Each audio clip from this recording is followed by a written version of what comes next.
Hi everyone. അപ്പോൾ നമ്മൾ ഇന്ന് മാഗ്നറ്റിസം ആൻഡ് മാറ്റർ എന്ന് പറഞ്ഞ ചാപ്റ്റർ വളരെ ചുരുങ്ങിയ സമയം കൊണ്ട് എന്താണ് ഫുൾ കാര്യങ്ങൾ, അതായത് ഫുൾ കണ്ടൻസ്, അതേപോലെ തന്നെ എന്താണ് ഡെറിവേഷൻസ്, ഇക്വേഷൻസ്, ഇതൊക്കെ പറഞ്ഞു തന്നിട്ട് എന്താണ് വളരെ ചുരുങ്ങിയ സമയം കൊണ്ട് എന്താണ് ഈ ചാപ്റ്റർ കംപ്ലീറ്റ് ചെയ്യാൻ പോവാണ്. ഓക്കെ, അപ്പോൾ ഈ ചാപ്റ്ററിൻ്റെ ലൈവ് അല്ലെങ്കിൽ ഈ ചാപ്റ്റർ ഇതുവരെ പഠിക്കാത്തവരൊക്കെ എന്താണ് ഈ ഒരു വളരെ ചുരുങ്ങിയ ഈ സമയത്തിൻ്റെ ഈ സെഷൻ കണ്ടാൽ തന്നെ നിങ്ങൾക്ക് ഈ ചാപ്റ്ററിലുള്ള കംപ്ലീറ്റ് കൺസെപ്റ്റ് നിങ്ങൾക്ക് മനസ്സിലാവും. സോ വീഡിയോ ഒന്ന് സ്കിപ്പ് ചെയ്യാണ്ട് എന്താടാ ഫുൾ ഇരുന്ന് കാണുക. ഓക്കെ, അപ്പോൾ നമുക്ക് വേഗം എന്ത് ചെയ്യാം, ചാപ്റ്ററിലേക്ക് കിടക്കാം. നോക്കിക്കോ. അപ്പോൾ മാഗ്നറ്റിസം ആൻഡ് മാറ്റർ. അപ്പോൾ ഈ ചാപ്റ്ററിൽ മാഗ്നറ്റ് എന്താണ്, അതിൻ്റെ പ്രോപ്പർട്ടീസ് എന്താണ്, അങ്ങനത്തെ കാര്യങ്ങളൊക്കെ തന്നെയാണ് പഠിക്കാനുള്ളത്. ഓക്കെ, അങ്ങനെയാണ് നോക്കോ. ഇതിന് നമ്മൾ ബാർ മാഗ്നറ്റിനെ പറ്റി പഠിക്കാം.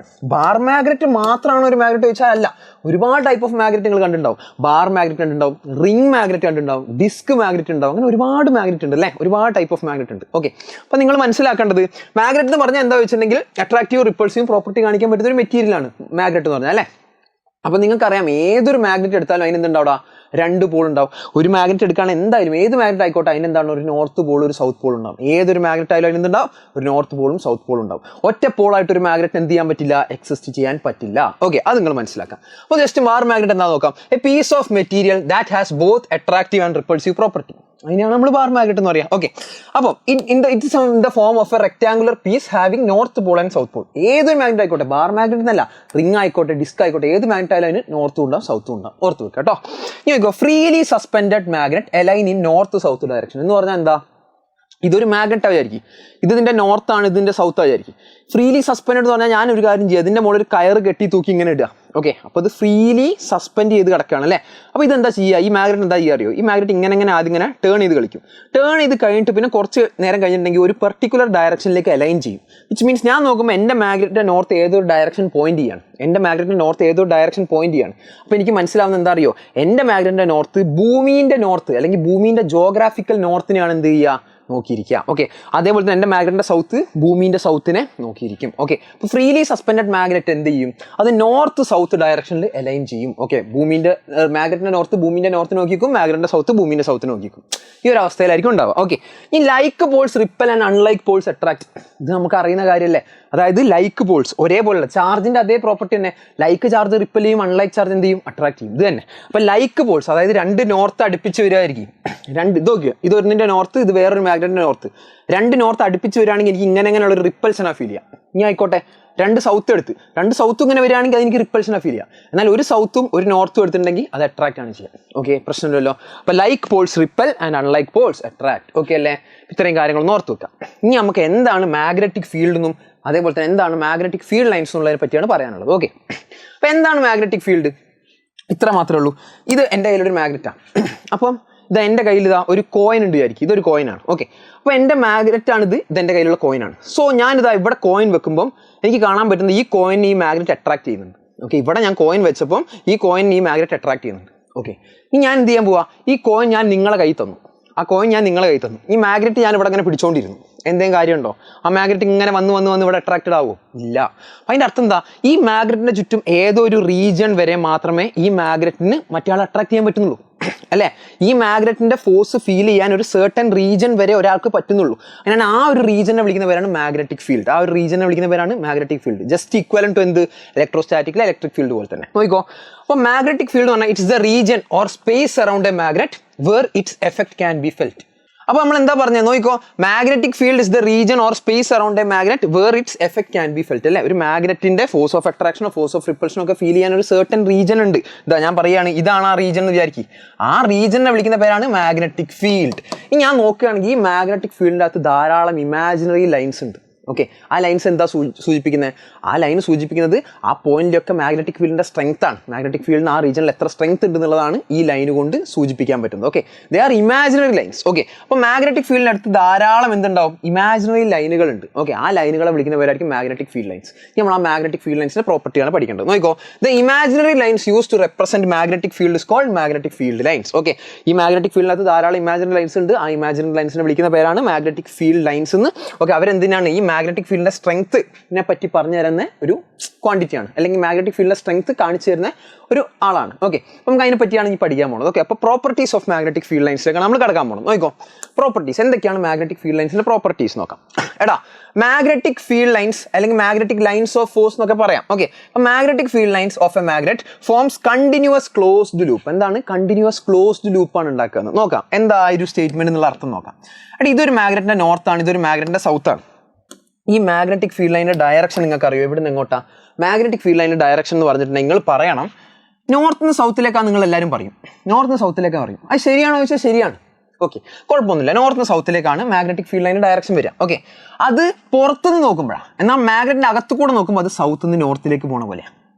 ഓക്കെ, പ്രശ്നമല്ലല്ലോ. അപ്പോൾ മാഗ്നറ്റിക് ഫീൽഡ് ലൈൻസിന്റെ ഡയറക്ഷൻ ചോദിച്ചാൽ നിങ്ങൾ പറയണം ഡയറക്ഷൻ എവിടെ നിന്ന് എങ്ങോട്ടാന്ന് ചോദിച്ചാൽ എന്താ പറയുക? അതാ ഡയറക്ഷൻ എവിടെ നിന്ന് എങ്ങോട്ടാന്ന് ചോദിച്ചാൽ നിങ്ങൾ പറയണം എന്താണ്? ഔട്ട്സൈഡ് ദ മാഗ്നറ്റ് ആണെങ്കിൽ, ഔട്ട്സൈഡ് മാഗ്നറ്റിന്റെ പുറത്തുനിന്നാണെങ്കിൽ അത് എവിടെ നിന്ന് എങ്ങോട്ടാ? നോർത്ത് നിന്ന് സൗത്തിലേക്കാണ്. ഓക്കെ, ഈ ഡയറക്ഷൻ ഇൻസൈഡ് ദ മാഗ്നറ്റ്, ഈ മാഗ്നറ്റിക് ഫീൽഡ് ലൈൻസിന്റെ ഡയറക്ഷൻ എവിടെ നിന്ന് എങ്ങോട്ടാ വെച്ചാൽ എന്താ പറയണ്ടേ? സൗത്ത് നിന്ന് നോർത്തിലേക്ക്. ഓക്കെ, അപ്പോൾ കറക്റ്റ് ഇങ്ങനെ തന്നെ പറയണം. ഔട്ട്സൈഡ് ആണ് നോർത്ത് ടു സൗത്ത് ആണ്, ഇൻസൈഡ് ആണെങ്കിൽ magnetic field direction south to north ആണ്. സോ നിങ്ങൾ ഇത് കണ്ടാൽ നിങ്ങൾക്ക് മനസ്സിലാവും ഇതൊരു ക്ലോസ്ഡ് ലൂപ്പാണ് അല്ലേ? ഇതൊരു ക്ലോസ്ഡ് ലൂപ്പാണ്. പ്രശ്നമല്ലോ. എന്നാൽ electrostatics electric field lines closed ലൂപ്പാണോ? അല്ല. പ്ലസ് എന്ന് തുടങ്ങി മൈനസിൽ അവസാനിക്കും. പിന്നെ മൈനസിന് തിരിച്ച് പ്ലസിലേക്ക് വരുമോ? ഇല്ല. സോ ഇവിടെ ക്ലോസ്ഡ് ആൻഡ് കണ്ടിന്യൂസ് ലൂപ്പാണ്. ഓക്കെ, അവിടെ ക്ലോസ്ഡ് ലൂപ്പ് അല്ല, ഓർത്ത് വെക്കുക കേട്ടോ. അപ്പോൾ the magnetic field lines of a magnet forms continuous closed loop. ആദ്യത്തെ പോയിന്റ് ഇനി നോക്കിക്കോട്ടെ. Tangent drawn at any point of the magnetic field lines give the direction of magnetic field. അതായത് ഇവിടെ ഈ പോയിന്റിലുള്ള മാഗ്നറ്റിക് ഫീൽഡ് ബി, അതിൻ്റെ direction എങ്ങോട്ടാന്ന് ചോദിച്ചിട്ടുണ്ടെങ്കിൽ നിങ്ങളൊരു കാര്യം ചെയ്യണം. ഇവിടെ ഈ ഒരു ആർക്ക് കാണുന്നില്ലേ, അവിടെ നിങ്ങൾ എന്ത് ചെയ്യുക? ഒരു ടാൻജന്റ് വരയ്ക്കാം. ആ ടാൻജന്റ് എന്ത് പറഞ്ഞു തരും നിങ്ങൾക്ക്? ആ പോയിന്റിലുള്ള മാഗ്നറ്റിക് ഫീൽഡ് ലൈൻ ഏത്, അല്ലെങ്കിൽ ആ പോയിന്റിലുള്ള മാഗ്നറ്റിക് ഫീൽഡ് ഏത് ഡയറക്ഷനിലേക്കാണ് നിങ്ങൾക്ക് പറഞ്ഞു തരും. ഓക്കെ, ഇവിടെ ഈ ഒരു പോയിന്റിലെ മാഗ്നറ്റിക് ഫീൽഡ് ഏത് ഡയറക്ഷൻ വെച്ച് നിങ്ങൾ എന്ത് ചെയ്യുക? അവിടെ ടാൻജന്റ് വരയ്ക്കുക. അപ്പോൾ ആ ടാൻജന്റിന്റെ ഡയറക്ഷൻ ആയിരിക്കും ആ പോയിന്റിലെ മാഗ്നറ്റിക് ഫീൽഡ് ഉണ്ടാവുക. ഓക്കെ, അപ്പോൾ അതിനാണ് ഈ ഒരു ടാൻജന്റിന്റെ കാര്യം പറഞ്ഞത്. അപ്പോൾ നോക്കിക്കോ, tangent drawn at any point on the magnetic field line gives the direction of magnetic field at that point. പ്രശ്നമില്ലല്ലോ, കഴിഞ്ഞു. ഇനി അടുത്ത് നോക്കിക്കോ. Larger the number of magnetic field lines crossing per unit area, then stronger is the magnetic field. എന്ന് പറഞ്ഞാൽ എന്താ? കൂടുതൽ magnetic field line pass ചെയ്ത് പോകുന്ന സ്ഥലത്ത് സ്ട്രെങ്ത് കൂടുതലായിരിക്കും അതിന്റെ അർത്ഥം അല്ലേ? അപ്പോൾ കൂടുതൽ മാഗ്നറ്റിക് ഫീൽഡ് ലൈൻ പാസ് ചെയ്ത് പോവുക ഒരു യൂണിറ്റ് ഏരിയയിലൂടെ എന്നൊക്കെ പറഞ്ഞാൽ മാഗ്നറ്റിക് ഫ്ലക്സ് എന്നൊക്കെ നമുക്ക് പറയാം അല്ലേ? അപ്പം larger the number of magnetic field lines crossing per unit area, then stronger the magnetic field. നിങ്ങൾക്ക് അതിന്റെ ഒരു ഐഡിയ പറഞ്ഞുതരാം.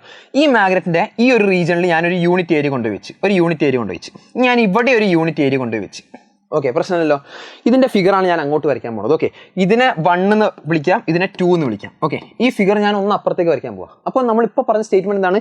Larger the number of magnetic field lines passing through unit area, stronger is the magnetic field അല്ലേ? അതായത് മാഗ്നറ്റിന്റെ strength കൂടുക എന്ന് പറഞ്ഞിട്ടുണ്ടെങ്കിൽ അവിടെ ഒരു യൂണിറ്റ് ഏരിയ വെച്ചാൽ അതിലൂടെ കൂടുതൽ ഫീൽഡ് ലൈൻസ് പോകണം. കൂടുതൽ ഫീൽഡ് ലൈൻസ് പാസ് ചെയ്ത് പോകുകയാണെങ്കിൽ അവിടെ കൂടുതൽ സ്ട്രെങ്ത് ഉണ്ടെന്ന് അർത്ഥം. കുറവ് ഫീൽഡ് ലൈൻസ് പാസ് ചെയ്യുകയാണെങ്കിൽ അവിടെ കുറവ് സ്ട്രെങ്ത് ആണ്, കുറവ് മാഗ്നറ്റിക് സ്ട്രെങ്ത് ആണെന്നുള്ളതാണ് അതിന്റെ അർത്ഥം. ഓക്കെ, അപ്പം അങ്ങനെയാണെങ്കിൽ നിങ്ങൾ ഇവിടെ ഒരു മെറ്റൽ കോയിൻ വെക്കുന്നതും ഇവിടെ ഒരു മെറ്റൽ കോയിൻ വെക്കുന്നതും നോക്കുകയാണെങ്കിൽ ഇവിടെയുള്ള മെറ്റൽ കോയിൻ ആയിരിക്കും കൂടുതൽ അട്രാക്ഷൻ ഫീൽ ചെയ്യുക. കാരണം എന്താ? ഇവിടുത്തെ മാഗ്നറ്റിക് ഫീൽഡിന്റെ സ്ട്രെങ്ത് കൂടുതൽ. കാരണം ഇവിടെ ഏരിയയിലൂടെ കൂടുതൽ number of magnetic field lines pass ചെയ്യുന്നുണ്ട്. ഇവിടെ കുറവ് നമ്പർ ഓഫ് മാഗ്നറ്റിക് ഫീൽഡ്സ് ആണ്. ഇവിടെ 3 ഫീൽഡ് ലൈൻസ് പാസ് ചെയ്തപ്പോൾ ഇവിടെ 1 പാസ് ചെയ്തത്. ഓക്കെ, അപ്പോൾ ഇവിടെ സ്ട്രെങ്ത് കുറവും ഇവിടെ സ്ട്രെങ്ത് കൂടുതലായിരിക്കും. അതാണ് ആ ലോജിക്ക്. ഓക്കെ, അപ്പോൾ നോക്കിക്കോ. Larger the number of magnetic field lines, ഇതാ നേരത്തെ വരച്ച ഫസ്റ്റ് ഫിഗറും സെക്കൻഡ് ഫിഗറും. Okay, larger the number of field lines crossing per unit area, then stronger is the magnetic field. അപ്പം ആ മാഗ്നറ്റിന്റെ ഈ ഒരു റീജൻ ആയിരിക്കും കൂടുതൽ സ്ട്രോങ്ങർ, ഈ ഒരു റീജൻ എന്തായിരിക്കും? കുറവ്, സ്ട്രെങ്ത് കുറവായിരിക്കും. ഓക്കെ അല്ലേ? കഴിഞ്ഞു. ഈ 2 magnetic field lines never intersect each other. 2 magnetic field lines ഒരിക്കലും ഇന്റർസെക്ട് ചെയ്യൂല. അതെന്തുകൊണ്ടാ? ആലോചിച്ച് നോക്കണം. ഇവിടുത്തെ വേറൊരു മാഗ്നറ്റിക് ഫീൽഡ് ലൈൻ ഇങ്ങനെ പാസ് ചെയ്ത് പോയിരിക്കും. ഓക്കെ, അങ്ങനെ പാസ് ചെയ്ത് പോയിരിക്കും. അങ്ങനെ നിങ്ങൾ ആലോചിച്ച് നോക്കുക, ആ പോയിന്റിലുള്ള മാഗ്നറ്റിക് ഫീൽഡിന്റെ ഡയറക്ഷൻ എങ്ങോട്ട് അങ്ങോട്ട് ചോദിച്ചു. അങ്ങനെയാണ് നിങ്ങൾക്ക് പോയിക്കോ ഈ ഒരു പോയിന്റിലുള്ള മാഗ്നറ്റിക് ഫീൽഡിന്റെ ഡയറക്ഷൻ വെച്ച്. അപ്പോൾ വേണമെങ്കിൽ നിങ്ങൾക്ക് ഇങ്ങനെ വരയ്ക്കാം. കാരണം ഈ ഒരു ആർക്കിന് ഇങ്ങനെ ഒരു ടാൻജന്റ് വരയ്ക്കാം. അത് പോരാണ്ട് ഇങ്ങനെ ഒരു സാധനം വരയ്ക്കാം അല്ലേ? ഈ ഒരു കർവിന് ഒരു ടാൻജന്റ് വരയ്ക്കാം, ഈ ഒരു കർവിന് ഒരു ടാൻജന്റ് വരയ്ക്കാം. അപ്പോൾ ആലോചിച്ച് നോക്കുക, ഒരു ഒറ്റ പോയിന്റ് തന്നെ മാഗ്നറ്റിക് ഫീൽഡിൽ 2 ഡയറക്ഷൻ പോസിബിൾ ആണോ? അല്ല. ഞാനിപ്പോൾ ഇവിടെ നിൽക്കുക, എനിക്ക് ഈ പോയിന്റ് തന്നെ അങ്ങോട്ടും ഇങ്ങോട്ടും ഒറ്റ ഇൻസ്റ്റന്റിൽ മൂവ് ചെയ്യാൻ പറ്റുമോ? ഇല്ലല്ലോ, ഇല്ല. ഒന്നില്ലെങ്കിൽ ഇങ്ങോട്ട് മൂവ് ചെയ്യാം, അല്ലെങ്കിൽ ഇങ്ങോട്ട് മൂവ് ചെയ്യാം. ഇവിടുന്ന് 2 ഡയറക്ഷനിൽ ഒറ്റയടിക്ക് പോകാൻ പറ്റുമോ? ഇല്ല. സോ അതുകൊണ്ടാണ് എന്താണ് മാഗ്നറ്റിക് ഫീൽഡ് ലൈൻസ് ഇന്റർസെക്ട് ചെയ്യാത്തത്. ഇന്റർസെക്ട് ചെയ്യുകയാണെങ്കിൽ ആ പോയിന്റിലുള്ള മാഗ്നറ്റിക് ഫീൽഡിന് 2 ഡയറക്ഷൻ ഉണ്ടാവും. ഓക്കെ അല്ലേ? പറഞ്ഞത് ക്ലിയർ ആയോ? അതും കഴിഞ്ഞു. ഇപ്പോൾ നമുക്ക് ആ ഒരു പോയിന്റും കഴിഞ്ഞു. ഇനി ജസ്റ്റ് ഒന്ന് ജനറലി കൺക്ലൂഡ് ചെയ്യാം. Properties of magnetic field lines: continuous ആണ്, ഫോം ക്ലോസ്ഡ് ലൂപ്പ് ആണ്, നെവർ ഇന്റർസെക്ട് ഈച്ച് അതർ ആണ്. ഓക്കെ അല്ലേ? കഴിഞ്ഞു. ഇനി നമുക്ക് അടുത്തേക്ക് കിടക്കാം. നോക്കിക്കോളാം. Magnetic field intensity, electric field intensity ഓർത്താൽ മതി. അവിടെ ഇലക്ട്രിക് ഫീൽഡ് ഇന്റൻസിറ്റി ഇ ആണ്, ഇവിടെ മാഗ്നറ്റിക് ഫീൽഡ് ഇന്റൻസിറ്റി ബി ആണ്. അവിടെ നിങ്ങൾ ഇലക്ട്രിക് ഫീൽഡ് ഇന്റൻസിറ്റി എന്താ പഠിച്ചത്? It is the force experienced by a unit positive charge അല്ലേ? അറ്റ് ദാറ്റ് പോയിന്റ്, ഒരു പെർട്ടിക്കുലർ പോയിന്റ് ഒരു യൂണിറ്റ് പോസിറ്റീവ് ചാർജിനെ വെച്ചാൽ അവൻ എക്സ്പീരിയൻസ് ചെയ്യുന്ന ഫോഴ്സിനായിരുന്നു ഇലക്ട്രിക് ഫീൽഡ് ഇന്റൻസിറ്റി വിളിച്ചത്. ഇവിടെ എന്തായിരിക്കും? Is the force experience by, നിങ്ങൾ ആലോചിക്കണം, അവിടുത്തെ പോസിറ്റീവ് ചാർജിന് ഇക്വലന്റ് ആയിട്ട് നിങ്ങൾ ഇവിടെ നോർത്ത് പോളിനെ ആലോചിക്കുക, അവിടുത്തെ നെഗറ്റീവ് ചാർജിന് ഇക്വലന്റ് ആയിട്ട് ഇവിടെ നിങ്ങൾ സൗത്ത് പോളിനെ ആലോചിക്കുക. ഓക്കെ, അവിടുത്തെ നോർത്ത് പറഞ്ഞാൽ അവിടുത്തെ പോസിറ്റീവ് പറഞ്ഞാൽ ഇവിടുത്തെ നോർത്ത്, അവിടുത്തെ സൗത്ത് പറഞ്ഞാൽ അവിടുത്തെ നെഗറ്റീവ് പറഞ്ഞാൽ ഇവിടുത്തെ സൗത്ത് പോൾ. ഓക്കെ, അത് നോർത്ത് വെക്കുക കേട്ടോ.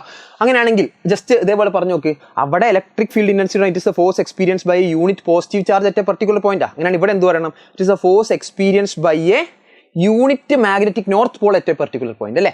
നോക്കി നോക്ക്, it is the force experienced on a unit magnetic north pole placed at A point അല്ലേ? ഒരു പോയിന്റിൽ ഒരു യൂണിറ്റ് മാഗ്നറ്റിക് നോർത്ത് പോളിന് എക്സ്പീരിയൻസ് ചെയ്യുന്ന ഫോഴ്സിനാണ് മാഗ്നറ്റിക് ഫീൽഡ് ഇന്റൻസിറ്റി എന്ന് പറയാം. ഇതിന്റെ യൂണിറ്റ് എന്താ അറിയോ? ടെസ്ല. Unit Tesla. ഒന്ന് ഓർത്ത് വെക്കുക കേട്ടോ. അത് കഴിഞ്ഞ് ഈ പോൾ സ്ട്രെങ്ത് എന്താന്ന് പറഞ്ഞാൽ ആ പേര് തന്നെ ഉണ്ട്. എന്താണ് പോൾ സ്ട്രെങ്ത്? പോളിന്റെ സ്ട്രെങ്ത്, അതായത് ഒരു മാഗ്നറ്റിന്റെ പോളിന് അട്രാക്റ്റോ റിപ്പലോ ചെയ്യാനുള്ള ആ ഒരു സ്ട്രെങ്ത് ഇല്ല, അതിനെ വിളിക്കുന്ന പേരാണ് പോൾ സ്ട്രെങ്ത്. അതിനെപ്പറ്റി നമുക്ക് കാര്യമായിട്ടൊന്നും പഠിക്കാനില്ല, പക്ഷേ അതിന്റെ യൂണിറ്റ് ഒന്ന് അറിഞ്ഞു വെക്കണം. നോക്കിക്കോ, സ്കേലാർ ക്വാണ്ടിറ്റി ആണെന്ന് ഓർത്ത് വെക്കുക. പോൾ സ്ട്രെങ്ത് പറഞ്ഞാൽ strength of the pole, strength of pole to attract or repel. എന്താണ് ഇവിടെ വരുന്ന ആൾ അല്ലെ? ഇവിടെ വരുന്നത് ഒരു കോയിൻ ആണെങ്കിൽ അതിന് അട്രാക്ഷൻ ഫീൽ ചെയ്യുന്ന ആ ഒരു ഫോഴ്സ്, അല്ലെങ്കിൽ ആ പോളിന് അവനെ അട്രാക്ട് ചെയ്യാൻ പറ്റുന്ന ആ ഒരു ഫോഴ്സ്, അതിനാണ് പോൾ സ്ട്രെങ്ത് എന്ന് പറയുക അല്ലെ? സ്ട്രെങ്ത് ഓഫ് ദ പോൾ, ഇത്രയും മതി. ഓക്കെ, ഇനി നോക്കിക്കോ, പോൾ സ്ട്രെങ്ത് ഒരു സ്കേലാർ ക്വാണ്ടിറ്റിയാണ്. പോൾ സ്ട്രെങ്ത് എന്താണ്? ഒരു സ്കേലാർ ക്വാണ്ടിറ്റി, അതിന് ഡയറക്ഷൻ ഇല്ല എന്ന് അതിന്റെ അർത്ഥം. ഓക്കെ, ഇതിന്റെ യൂണിറ്റ് ആണ് ആംപിയർ മീറ്റർ. യൂണിറ്റ് ഒന്ന് ഓർത്ത് വെക്കണം, ആംപിയർ മീറ്റർ ആണ് ഇതിന്റെ യൂണിറ്റ് ആയിട്ട് വരിക. ഓക്കെ അല്ലേ? സ്ട്രെങ്ത് ഓഫ് ദ പോൾ ആണ്, എന്താണ്, സ്കേലാർ ക്വാണ്ടിറ്റി ആണ്, ആംപിയർ മീറ്റർ ആണ് SI യൂണിറ്റ്. കഴിഞ്ഞല്ലോ? കഴിഞ്ഞു. ഇനി നോക്കിക്കോ, മാഗ്നറ്റിക് ഡൈപോൾ എന്താ പറയണം? ഒന്നുമില്ല, ഇലക്ട്രിക് ഡൈപോൾ എന്ന് ഓർത്ത് നോക്ക്. എന്തായിരുന്നു ഇലക്ട്രിക് ഡൈപോൾ? നിങ്ങൾക്ക് അറിയാം എന്തായിരുന്നു? ഒരു പോസിറ്റീവ് ചാർജ് ഒരു നെഗറ്റീവ് ചാർജും സർട്ടൻ ഡിസ്റ്റൻസിൽ സെപ്പറേറ്റ് ചെയ്ത് വെച്ച അറേഞ്ച്മെന്റ് ആയിരുന്നു നമ്മൾ ഇലക്ട്രിക് ഡൈപോൾ എന്ന് പറയുന്നത്. അപ്പോൾ മാഗ്നറ്റിക് ഡൈപോൾ എന്തായിരിക്കും? ഒരു നോർത്ത് പോളും ഒരു സൗത്ത് പോളും സർട്ടൻ ഡിസ്റ്റൻസിൽ സെപ്പറേറ്റ് ചെയ്ത് വെക്കുകയാണെങ്കിൽ അതിനെ വിളിക്കുന്ന പേരാണ് മാഗ്നറ്റിക് ഡൈപോൾ. പ്രശ്നമല്ലല്ലോ? വായിച്ചു നോക്ക്, magnetic north pole and south pole separated by a small distance is called magnetic dipole. കഴിഞ്ഞു, വേറൊന്നുമില്ല. ഓക്കെ, അപ്പം മാഗ്നറ്റിക് ഡൈപോൾ ആയിട്ട് വേണമെങ്കിൽ ബാർ മാഗ്നറ്റ് നമുക്ക് പറഞ്ഞൂടെ? ബാർ മാഗ്നറ്റ് ഒരു മാഗ്നറ്റിക് ഡൈപോൾ അല്ലേ? കാരണം എന്താ? ബാർ മാഗ്നറ്റിന് ഒരു നോർത്തും ഒരു സൗത്തും ഉണ്ട്, അതൊരു സർട്ടൻ ഡിസ്റ്റൻസിലാണ് സെപ്പറേറ്റ് ചെയ്ത് കിടക്കുന്നത്. സോ നമുക്ക് ഇതിന് എന്ത് പറയാം? മാഗ്നറ്റിക് ഡൈപോൾ എന്ന് പറയാം. ഇനി വേണമെങ്കിൽ നോക്കിക്കോ, കറണ്ട് ക്യാരിങ് ലൂപ്പും വേണം നമുക്ക് പറഞ്ഞൂടെ? നിങ്ങൾക്ക് അറിയാം, കറണ്ട് ക്യാരി ചെയ്യുക ഒരു ലൂപ്പിലൂടെ കറണ്ട് ക്യാരി ചെയ്തു പോവുകയാണെങ്കിൽ അതിന് മാഗ്നറ്റ് ആവാം അല്ലേ? ഇനി മാഗ്നറ്റ് ആവാൻ പറ്റും. സോ കറണ്ട് എങ്ങനെയാണോ തിരുന്നത് നിങ്ങൾക്ക് പഠിച്ചിട്ടുണ്ടാവും. കറണ്ട് ക്ലോക്ക് വൈസിലാണെങ്കിൽ അതൊരു പോളാവും, കറണ്ട് ആന്റി ക്ലോക്ക് വൈസിലാണെങ്കിൽ വേറൊരു പോളാവും എന്നൊക്കെ നിങ്ങൾ പഠിച്ചിട്ടില്ലേ? സോ ആ ലൂപ്പും എന്താണ്? ഒരു നോർത്തും ഒരു സൗത്തും സർട്ടൻ ഡിസ്റ്റൻസിൽ സെപ്പറേറ്റ് ചെയ്ത അറേഞ്ച്മെന്റ് തന്നെയായിരിക്കും വരിക. ആ ലൂപ്പും ഇവിടെ നോർത്ത് പോൾ കറണ്ട് ഇങ്ങനെ പോവുകയാണെങ്കിൽ ഇവിടെ നോർത്തും അവിടെ ഒരു സൗത്തും ആവും. സോ അവിടെയും നോർത്തും സൗത്തും സർട്ടൻ ഡിസ്റ്റൻസിൽ സെപ്പറേറ്റ് ചെയ്ത് അതിന് എന്ത് വിളിക്കാം? ഡൈപോൾ എന്ന് വിളിക്കാം. ഓക്കെ, അപ്പം മാഗ്നറ്റിക് ഡൈപോളിന്റെ എക്സാമ്പിൾ എന്താ വെച്ചാൽ ബാർ മാഗ്നറ്റ് പറയാം, അല്ലെങ്കിൽ കറണ്ട് ക്യാരിങ് ലൂപ്പ് പറയാം. ഓക്കെ അല്ലേ? കഴിഞ്ഞു. അപ്പം മാഗ്നറ്റിക് ഡൈപോൾ മനസ്സിലായി. ഇനി എന്താണ് മാഗ്നറ്റിക് ഡൈപോൾ മൊമെന്റ്? എന്തായിരുന്നു ഇലക്ട്രിക് ഡൈപോൾ മൊമെന്റ്? ആലോചിച്ച് നോക്ക്. ഇലക്ട്രിക് ഡൈപോൾ മൊമെന്റ് ആലോചിക്കണം. ഇലക്ട്രിക് ഡൈപോൾ മൊമെന്റ് നമ്മൾ P എന്നൊക്കെയായിരുന്നു സൂചിപ്പിച്ചത് അല്ലേ? നമുക്ക് ഇങ്ങനെയായിരുന്നു അറേഞ്ച്മെന്റ്. ഒരു -Q ഉണ്ട്, ഒരു +Q ഉണ്ട്. ഇവർ രണ്ടുപേരും ഒരു 2a ഡിസ്റ്റൻസിൽ സെപ്പറേറ്റ് ചെയ്ത് വെച്ചു. അങ്ങനെ ഇലക്ട്രിക് ഡൈപോൾ മൊമെന്റ് P എന്ന് പറഞ്ഞിട്ടുണ്ടെങ്കിൽ ഇതിൻ്റെ അകത്തുള്ള ചാർജിന്റെ മാഗ്നിറ്റ്യൂഡ് ഇൻറ്റു അവരുടെ ഇടയിലുള്ള ഡിസ്റ്റൻസ്, ഇതായിരുന്നു ഇലക്ട്രിക് ഡൈപോൾ മൊമെന്റ്. ഓർമ്മയുണ്ടോ? ഓർമ്മയില്ലേ? ഇതേപോലെ തന്നെ നമുക്ക് മാഗ്നറ്റിക് ഡൈപോൾ മൊമെന്റ് ഇക്വേഷൻ വെറുതെ കണ്ടുപിടിക്കാൻ പറ്റും. നോക്കിക്കോ, അപ്പോൾ മാഗ്നറ്റിക് ഡൈപോൾ മൊമെന്റ് നമ്മൾ M എന്ന് പറഞ്ഞ ലെറ്റർ ഉപയോഗിച്ചിട്ടാണ് ഡിനോട്ട് ചെയ്യുക. M. ഓക്കെ, ഡയറക്ഷൻ ഒക്കെ ഉണ്ടാവും, കാരണം ഇതൊരു വെക്ടർ ക്വാണ്ടിറ്റിയാണ്. ഓക്കെ, അപ്പം M, അതായത് Pക്ക് പകരം ഇവിടെ M വന്നു. ഓക്കെ, Pക്ക് പകരം ഇവിടെ എന്താ വന്നത്? M വന്നു. ഈ ഇക്വേഷൻ എന്തായിരിക്കും ആലോചിക്കണേ? ഇവിടെ ബാർ മാഗ്നറ്റാണ്. ഇവിടെ നോർത്ത് പോൾ ഉണ്ട്, ഇവിടെ സൗത്ത് പോൾ ഉണ്ട്. ഇവർ രണ്ടുപേരും കിടക്കുന്ന സെപ്പറേറ്റ് ചെയ്ത് കിടക്കുന്ന ഡിസ്റ്റൻസ് 2 അല്ലാന്ന് വിചാരിക്കും. മറ്റേത് 2a ആക്കിയ പോലെ ഇവിടെ 2 അല്ലാന്ന് വിചാരിച്ചു. ഓക്കെ, അങ്ങനെയാണെങ്കിൽ ഇവിടുത്തെ എമ്മിൻ്റെ ഇക്വേഷൻ എങ്ങനെ കാണാം? ആലോചിച്ച് നോക്ക്. ഇവിടെ ഉള്ളത് ചാർജ് അല്ല, പോളാണ്. ഓക്കെ, മറ്റേത് ചാർജ് കൊടുക്കുന്ന ഫോഴ്സ് ആയിരുന്നു, ഇവിടെ പോൾ കൊടുക്കുന്ന ഫോഴ്സ്, അല്ലെങ്കിൽ പോളിനുള്ള സ്ട്രെങ്ത്താണ്. അപ്പോൾ ഇവിടെ Qന് പകരം ഇവിടെ P ആയിരിക്കും. ഓക്കെ, ഇനി അവിടെ 2a എന്ന് പറഞ്ഞാൽ ആ രണ്ട് ചാർജിൻ്റെ ഇടയിലുള്ള ഡിസ്റ്റൻസാണ്. അപ്പോൾ ഇവിടെ 2l എന്ന് പറഞ്ഞാൽ രണ്ട് പോളിൻ്റെ ഇടയിലുള്ള ഡിസ്റ്റൻസ്. അപ്പോൾ P × 2l ആയിരിക്കും എന്ത് വരികടാ? മാഗ്നറ്റിക് ഡൈപോൾ മൊമെന്റിന്റെ ഇക്വേഷൻ വരിക. അപ്പോൾ എന്താണ് മാഗ്നറ്റിക് ഡൈപോൾ മൊമെന്റ് പറഞ്ഞാൽ? ഡൈപോളിന്റെ സ്ട്രെങ്ത് പറയുന്ന ഒരു ക്വാണ്ടിറ്റി ആയിരിക്കും മാഗ്നറ്റിക് ഡൈപോൾ മൊമെന്റ്. മനസ്സിലായോ? ഇപ്പോൾ ഇക്വേഷൻ നിങ്ങൾക്ക് തന്നെ കിട്ടിയില്ല, ജസ്റ്റ് റിലേറ്റ് ചെയ്താൽ മതി, പ്രശ്നം കഴിഞ്ഞു. നോക്കിക്കോ, അപ്പോൾ magnetic dipole moment it is the product of pole strength and the effective length. അതായത് എഫക്റ്റീവ് ലെങ്ത് എന്ന് പറഞ്ഞാൽ ഒന്നും മനസ്സിലാക്കേണ്ട കാര്യമൊന്നുമില്ല. ഇപ്പം ഞാനൊരു മാഗ്നറ്റ് എടുക്കുകയാണെങ്കിൽ കറക്റ്റ് നോർത്ത് ഈ അറ്റത്ത് പോയിട്ടും കറക്റ്റ് സൗത്ത് ഈ അറ്റത്ത് പോയിട്ടും അല്ല ഇരിക്കുക. നോർത്ത് ചിലപ്പോൾ കുറച്ച് ഇപ്പുറത്ത് മാറിയിട്ടായിരിക്കും, സൗത്ത് കുറച്ച് ഇപ്പുറത്ത് മാറിയിട്ടായിരിക്കും. സോ ഇവരുടെ ഇടയിലുള്ള ഡിസ്റ്റൻസിനാണ് എഫക്റ്റീവ് ലെങ്ത് വിളിക്കുക. ഈ അറ്റം മുതൽ ഈ അറ്റം വരെ ഉള്ളതിനെ നമ്മൾ ജോമെട്രിക് ലെങ്ത് എന്നാണ് വിളിക്കുക. സോ ആ എഫക്റ്റീവ് ലെങ്ത് നമ്മൾ 2l ആക്കി എടുത്ത്. എഫക്റ്റീവ് ലെങ്ത് പറഞ്ഞാൽ അത്രയേ ഉള്ളൂ, അത്രേ ഉള്ളൂ. അതിനെപ്പറ്റി കാര്യമായിട്ടൊന്നും നമുക്ക് പറയാനുമില്ല. ഓക്കെ, അപ്പോൾ it's the product of pole strength and effective length. It represents the strength of the magnet, അല്ലെങ്കിൽ ആ സ്ട്രെങ്ത് ഓഫ് ദ ഡൈപോൾ ആണ് പറഞ്ഞു തരുന്നത്. ഓക്കെ, ഇതൊരു വെക്ടർ ക്വാണ്ടിറ്റിയാണ്. അതിന് ഡയറക്ഷൻ ഉണ്ട്. ഓക്കെ, നിങ്ങൾ ആലോചിച്ച് നോക്കുക, അവിടെ ഇലക്ട്രിക് ഡൈപോൾ മൊമെന്റിന്റെ ഡയറക്ഷൻ ഇവിടെ നിന്ന് എങ്ങോട്ടായിരുന്നു? നെഗറ്റീവ് ചാർജിൽ നിന്ന് പോസിറ്റീവ് ചാർജിലോട്ടായിരുന്നു. ഓർമ്മയുണ്ടോ? ഇലക്ട്രിക് ഡൈപോൾ മൊമെന്റ് ഡയറക്ഷൻ എന്ന് പറഞ്ഞാൽ negative charge to positive charge ആണ്. അങ്ങനെയാണെങ്കിൽ ഇവിടെ നെഗറ്റീവ് ചാർജിന് ഇക്വലന്റ് ആയിട്ട് ഇവിടെ സൗത്ത് പോൾ വരുന്നു, ഞാൻ പഠിപ്പിച്ചു അല്ലേ?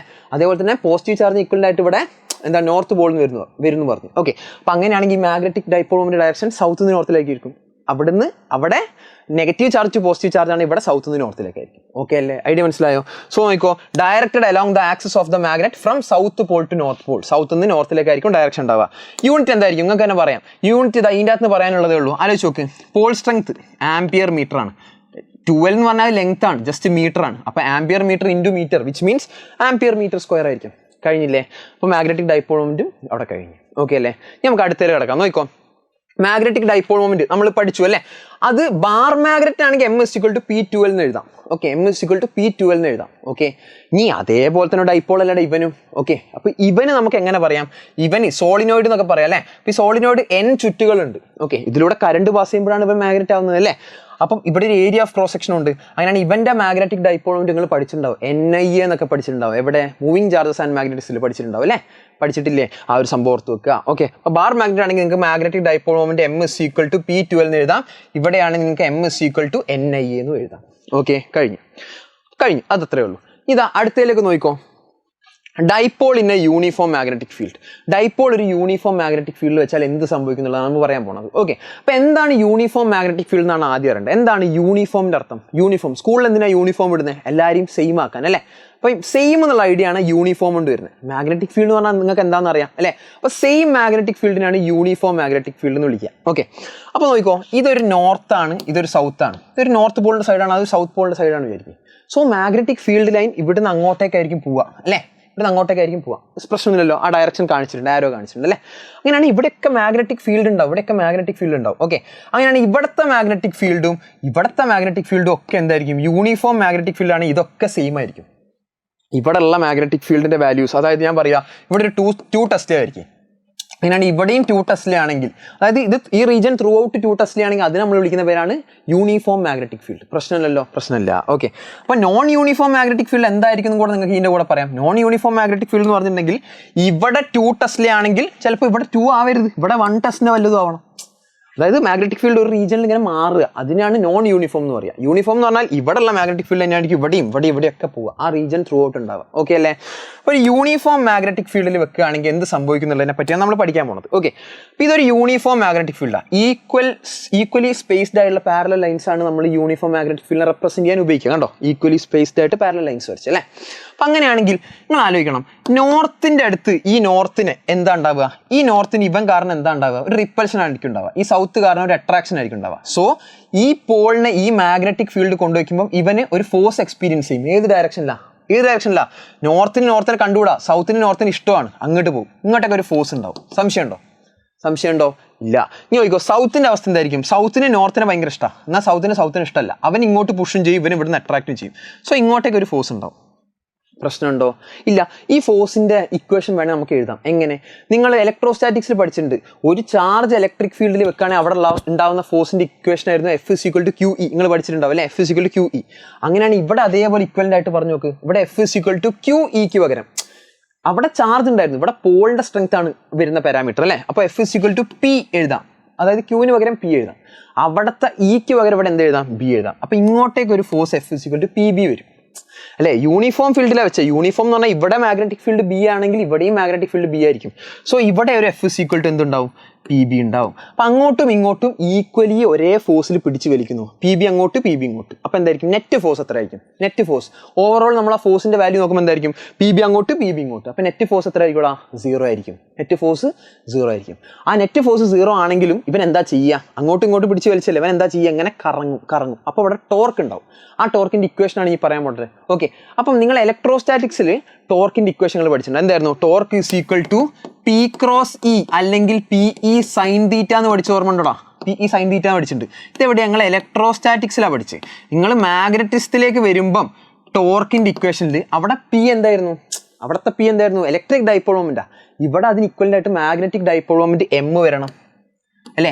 അവിടെ ഈ ഇലക്ട്രിക് ഫീൽഡ് ആയിരുന്നു, ഇവിടെ ഇലക്ട്രിക് ഫീൽഡിന്റെ ആവശ്യമുണ്ടോ? ഇവിടെ മാഗ്നറ്റിക് ഫീൽഡാ. അപ്പോൾ ടോർക്ക് M × B അല്ലെങ്കിൽ MB sin θ ആയിരിക്കും ഇക്വേഷൻ വരിക. അപ്പോൾ ഈ തീറ്റയൊക്കെ എവിടെ നിന്ന് വന്നു ചോദിച്ചാൽ, തീറ്റ എന്ന് പറഞ്ഞാൽ ഈ ബിന്റെയും ഈ മാഗ്നറ്റിക് ഡൈപോൾ മൊമെന്റിന്റെയും ഇടയിലുള്ള ഡയറക്ഷൻ ആണ് അല്ലേ? മീൻസ് ഇടയിലുള്ള ആംഗിൾ ആണ്. അപ്പം ഇവിടുത്തെ മാഗ്നറ്റിക് ഡൈപോൾ മൊമെന്റിന്റെ ഡയറക്ഷൻ എവിടെ നിന്ന് എങ്ങോട്ടായിരിക്കും? സൗത്ത് നിന്ന് നോർത്തിലേക്ക്. ഇതാ ഈ ഡയറക്ഷൻ അല്ലേ? സൗത്ത് നിന്ന് നോർത്തിലേക്കായിരിക്കും മാഗ്നറ്റിക് ഡൈപോൾ മൊമെന്റിന്റെ ഡയറക്ഷൻ വരിക. ബിന്റെ ഡയറക്ഷൻ എന്താ? ഇതാ ഇത് ബിന്റെ ഡയറക്ഷൻ ഇത് അല്ലേ? അപ്പോൾ ഇതിന്റെ ഇടയിലുള്ള ആംഗിൾ ഇതാണ് തീറ്റ. ഓക്കെ, അപ്പോൾ torque is equal to M B sine theta. Torque ഇതാണ് ബി, ഇതാ ബി നമ്മൾ വരച്ചിട്ടുണ്ടല്ലോ. Torque is equal to M B sine theta ആയിരിക്കും ഇക്വേഷൻ വരിക. തീറ്റ പറഞ്ഞാൽ എമ്മിൻ്റെയും ബിൻ്റെയും ഇടയിലുള്ള ആംഗിൾ. തീറ്റ പറഞ്ഞാൽ എമ്മിൻ്റെയും ബിൻ്റെ ഇടയിലുള്ള ആംഗിൾ. കഴിഞ്ഞല്ലോ. അപ്പോൾ അതാ ടോർക്ക് ഓൺ ദ നീഡിൽ നിങ്ങൾക്ക് മനസ്സിലായി. Torque is equal to M cross B ആണ്, അല്ലെങ്കിൽ എം ബി സൈൻ തീറ്റ ആണ്. കുഴപ്പമില്ലല്ലോ. കഴിഞ്ഞു. നിങ്ങൾ മനസ്സിലാക്കണം, യൂണിഫോം ഫീൽഡിലാണ് വെക്കുന്നതെങ്കിൽ എഫ് നെറ്റ് ഫോഴ്സ് എത്ര ആയിരിക്കും? നെറ്റ് ഫോഴ്സ് എത്ര ആയിരിക്കും? 0 ആയിരിക്കും. കാരണം അവിടെയും പി ബിയിൽ പിടിച്ചു വലിക്കുക, ഇവിടെയും പി ബിയിൽ പിടിച്ചു വലിക്കുക. അതാണ് യൂണിഫോം ഫീൽഡ് സംഭവിക്കുക. കാരണം ഇവിടെയും ബി അല്ലേ, അതല്ലേ യൂണിഫോമിൻ്റെ അർത്ഥം. സോ നെറ്റ് ഫോഴ്സ് 0 ആയിരിക്കും. പക്ഷേ ടോർക്ക് എന്തായിരിക്കും? ടോർക്ക് നോട്ട് ഈക്വൽ ടു 0 ആയിരിക്കും. ടോർക്ക് ഉണ്ടാവും എം ക്രോസ് ബി അല്ലെങ്കിൽ എം ബി സൈൻ തീറ്റ ഉണ്ടാവും.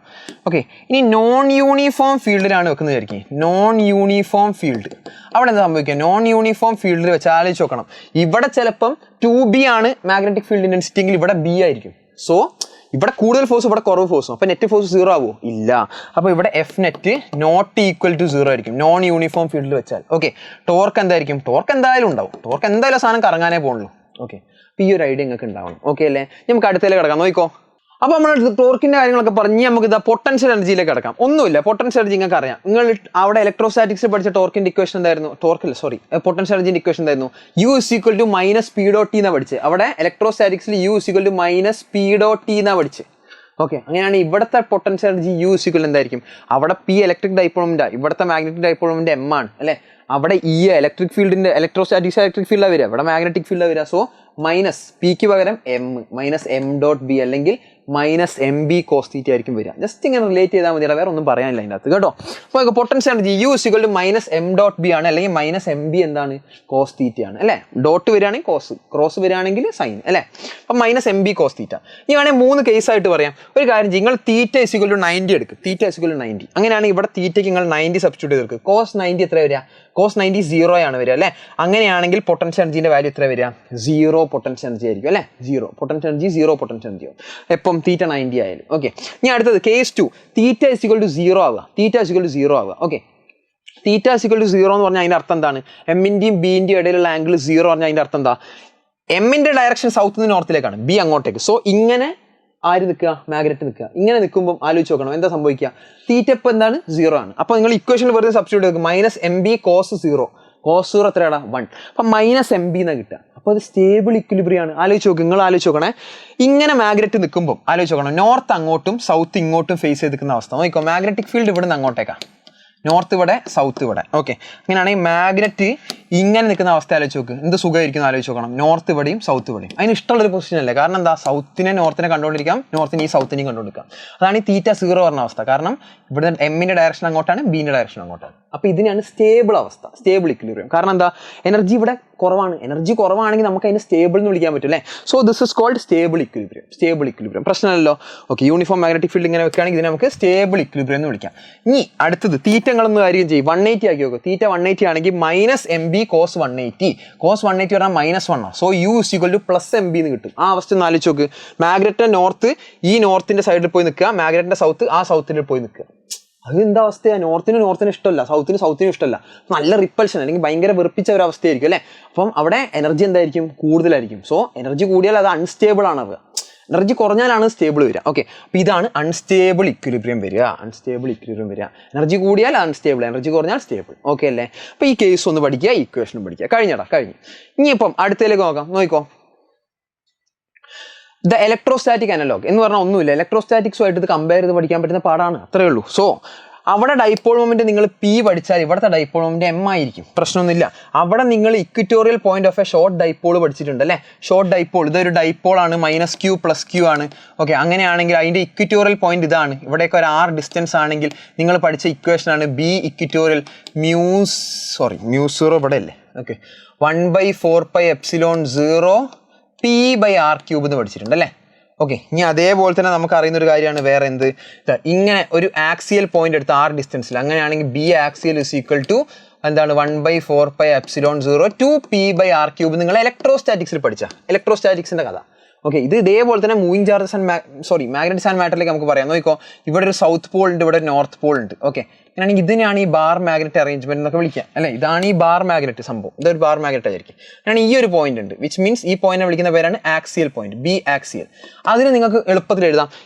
അവിടുത്തെ കോൺസ്റ്റന്റ് 1/4πε0, ഇവിടെ ആ കോൺസ്റ്റന്റ് μ0/4π ആയിരിക്കും. നോക്കിക്കോ, അവിടെ നിങ്ങൾ പഠിച്ചിട്ടുണ്ടാവുക ഇലക്ട്രോസ്റ്റാറ്റിക്സിലെ കെ എന്ന് പറഞ്ഞ സാധനം കോൺസ്റ്റന്റിന്റെ വാല്യൂ 1/4πε0 ആയിരിക്കും.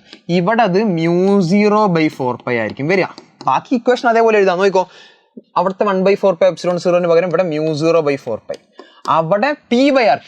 ഇവിടെ p എന്ന് പറഞ്ഞാൽ അവിടെ p ഇലക്ട്രിക് ഡൈപോളിന്റെ, ഇവിടെ മാഗ്നറ്റിക് ഡൈപോളിന്റെ m ആണ്. സോ m/r3, ഇതാണ് r ഡിസ്റ്റൻസ്. കുഴപ്പമില്ലല്ലോ. ഓക്കെ, ഇനി ഇതേപോലെ തന്നെ നമുക്ക് ആക്സിയൽ പോയിന്റിന്റെ കാണാം. ആക്സിയൽ പോയിന്റിന്റെ ഇതേ ഇക്വേഷൻ തന്നെ ആയിരിക്കും വരിക. എങ്ങനെയായിരിക്കും വരിക? അതേപോലത്തെ ഒരു ഫോർമാറ്റ്, r ഡിസ്റ്റൻസിലാണ്. സോ ബി ആക്സിയൽ കാണുന്ന എന്താ ചെയ്യണം? കോൺസ്റ്റന്റ് μ0/4π തന്നെയാണ്. ഓക്കെ, ഇനി അവിടെ m നോക്കി, ഇവിടെ 2p, അപ്പൊ ഇവിടെ 2 × p എഴുതരുത്, അതിന് പകരം m, 2m/r3. ഇതാണ് r ഡിസ്റ്റൻസ്. ഓക്കെ അല്ലേ? ലോജിക്ക് മനസ്സിലായോ? അപ്പൊ ഇതൊന്നും അങ്ങോട്ടും ഇങ്ങോട്ടും ഇങ്ങനെ റിലേറ്റ് ചെയ്ത് പഠിക്കാനുള്ള കാര്യമുള്ളൂ. ഓക്കെ, അങ്ങനെയാണ് നോക്കിയോ. Equatorial field four A short dipole, അവിടെ 1/4πε0 p/r3. ഇവിടെ μ0m/4πr3 അല്ലേ? കഴിഞ്ഞു. ഓക്കെ, ഇതാ ഈ ഇക്വേഷൻ തന്നെ, μ0m/4πr3. ഇനി ഇതാ ആക്സിയൽ പോയിന്റ് ആണെങ്കിൽ 1/4πε0 2p/r3. ഇവിടുത്തെ ആക്സിയൽ ആണെങ്കിൽ μ0/4π 2m/r3. കഴിഞ്ഞു അല്ലേ? അവിടുത്തെ ടോർക്ക് p ക്രോസ് e ആണെങ്കിൽ ഇവിടെ m ക്രോസ് b ആണ്. അവിടുത്തെ പൊട്ടൻഷ്യൽ എനർജി -p.t ആണെങ്കിൽ ഇവിടെ -m.b ആണ്. ഇങ്ങനെ കമ്പയർ ചെയ്ത് പഠിച്ചാൽ പ്രശ്നം കഴിഞ്ഞു. ഓക്കെ അല്ലേ? ഓക്കെ, അപ്പോൾ ഇതാ ഇങ്ങനെയൊക്കെയാണ് ഈ ചാപ്റ്ററിൽ വരുന്നത്. ഓക്കെ, ഇനി നോക്കിക്കോ. അപ്പോൾ ചെറിയൊരു കാര്യം എനിക്ക് നിങ്ങളോട് പറയാനുണ്ട്. ഇതിപ്പം ക്രിസ്മസ് എക്സാമിൻ്റെ ഒക്കെ ടൈമായി അല്ലേ? അപ്പോൾ ഈ ടൈമിൽ എന്താണ്, നമുക്ക് ഒരുപാട് അപ്ഡേറ്റ്സ് വേണം അല്ലേ? അതായത് എക്സാമിന് എന്തൊക്കെ പഠിക്കണം, അല്ലെങ്കിൽ എന്തൊക്കെയാണ് പോർഷൻസ്, അല്ലെങ്കിൽ ഇപ്പോഴത്തെ ഈ ക്ലാസ്സിന് നോട്ട്സ് എവിടെ കിട്ടും, അങ്ങനത്തെ കാര്യങ്ങളൊക്കെ നമുക്ക് എന്താണ് ഒരു അപ്ഡേറ്റ്സ് വേണം അല്ലേ? അപ്പോൾ ആ അപ്ഡേറ്റ്സ് ഒക്കെ നമുക്ക് തരാൻ നമുക്കൊരു പുതിയ കമ്മ്യൂണിറ്റി ഉണ്ട്. ഓക്കെ, അപ്പം ഇപ്പം നിങ്ങളൊരു കമ്മ്യൂണിറ്റിയിലുള്ള ആൾക്കാരാണെങ്കിൽ, ഇപ്പോൾ നമ്മളെ കുട്ടികളൊക്കെ എന്താണ് ഓരോ കമ്മ്യൂണിറ്റിയിലുള്ളതാണ് അല്ലേ? ആ കമ്മ്യൂണിറ്റി ഉള്ളവരാണെങ്കിൽ പോലും ഈ ഒരു കമ്മ്യൂണിറ്റിയിലേക്ക് കയറണം. ഓക്കെ, അതായത് ക്രിസ്മസ് എക്സാമിൻ്റെ എല്ലാ അപ്ഡേറ്റ്സും അല്ലെങ്കിൽ നോട്ട്സ്, അതേപോലെ തന്നെ daily plan, micro bit, live link ഒക്കെ നമ്മൾ ഈ ഒരു പുതിയ കമ്മ്യൂണിറ്റിയിലായിരിക്കും ഷെയർ ചെയ്യുന്നുണ്ടാവുക കേട്ടോ. അപ്പോൾ എന്ത് ചെയ്യുക, ഈ കമ്മ്യൂണിറ്റിയിൽ കയറാനുള്ള ലിങ്ക് എന്തുണ്ടാ നമ്മൾ താഴെ പിൻ ചെയ്ത് വെച്ചിട്ടാവും. ഓക്കെ, അപ്പോൾ എല്ലാവരും എന്ത് ചെയ്യുക, ഈ കമ്മ്യൂണിറ്റി കയറാം. ഇനി നമുക്ക് അടുത്ത ഭാഗത്തിൽ കിടക്കാം. നോക്കിക്കോ, അപ്പൊ ഈ അടുത്ത് നോക്കിക്കോളാം, ഗോസസ് ലോ ഇൻ മാഗ്നറ്റിസം. എന്താണ് Gauss's law in magnetism? Gauss's law in electrostatics അറിയായിരുന്നു, അതേപോലെ തന്നെ നമുക്ക് പറയാനുള്ളതുള്ളൂ. നോക്കിക്കോ, it States that surface integral of magnetic flux through any closed surface 0. അതായത് മാഗ്നറ്റിന് ചുറ്റും ഒരു സർഫസ് വെച്ചിട്ട് നോക്കുകയാണെങ്കിൽ അതിന്റെ മാഗ്നറ്റിക് ഫ്ലക്സ് എത്രയാണ് വരുന്നത്?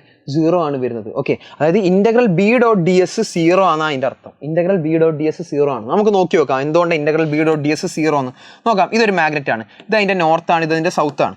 സോ നമുക്കൊരു സർഫസ് അസ്യൂം ചെയ്യണം. സോ ഞാനൊരു ഗോഷൻ സർഫസ് ഇങ്ങനെ എടുത്ത്, ഓക്കെ, ഗോഷൻ സർഫസ് ഇങ്ങനെ എടുത്ത് വെച്ചു. ഓക്കെ, അപ്പോൾ surface integral of magnetic flux through any closed surface 0, integral B.ds 0 എന്നാണ് പറയുന്നത്. അപ്പോൾ നമുക്ക് നോക്കാം എങ്ങനെയാണ് ആ മാഗ്നറ്റിക് ഫീൽഡ് ലൈൻസ് പോകുന്നത്. നോർത്ത് നിന്ന് സൗത്തിലോട്ടാണ്, ഔട്ട് സൈഡ് നോക്കുകയാണെങ്കിൽ അല്ലേ? നോർത്ത് നിന്ന് സൗത്തിലോട്ട് പ്രശ്നമല്ലല്ലോ, നോർത്ത് സൗത്തിലോട്ട്. ഇതിങ്ങനെ പോയി ഇവിടെ എത്തിയിട്ട് എന്താ ചെയ്യുക, തിരിച്ച് സൗത്തിലോട്ട് കയറും. അപ്പോൾ ഒരാൾ പുറത്തേക്ക് പോയി ഒരാൾ അകത്തോട്ട് കയറി. ഓക്കെ, ഇനി ഇതേപോലെ തന്നെ ഒരാൾ ഇവിടുന്ന് പോയിട്ടുണ്ടെങ്കിൽ അയാളും തിരിച്ച് എന്ത് ചെയ്യുക, അകത്തോട്ടാണ് കയറുക. ഓക്കെ, അപ്പോൾ ഇതിങ്ങനെ കണ്ടിന്യൂസ് ക്ലോസ്ഡ് ലൂപ്പായിട്ട് പോകുന്ന ആൾക്കാരല്ലേ? സോ പുറത്തേക്ക് എത്ര ആൾക്കാർ പോയിട്ടോ അത്രയും ആൾക്കാർ അകത്തേക്ക് കയറും. അപ്പോൾ നെറ്റ് മാഗ്നറ്റിക് ഫീൽഡ് ലൈൻസിന് എണ്ണം എത്രയാ? 0. പുറത്തേക്ക് പോയത് 4 ആണ്, അകത്തോട്ടും വന്നത് 4 ആണ്. സോ നെറ്റ് മാഗ്നറ്റിക് ഫീൽഡ് ലൈൻസിന് എണ്ണം 0 ആണ്. സോ അതുകൊണ്ടാണ് ഇന്റഗ്രൽ B.ds എന്താവുന്നത്?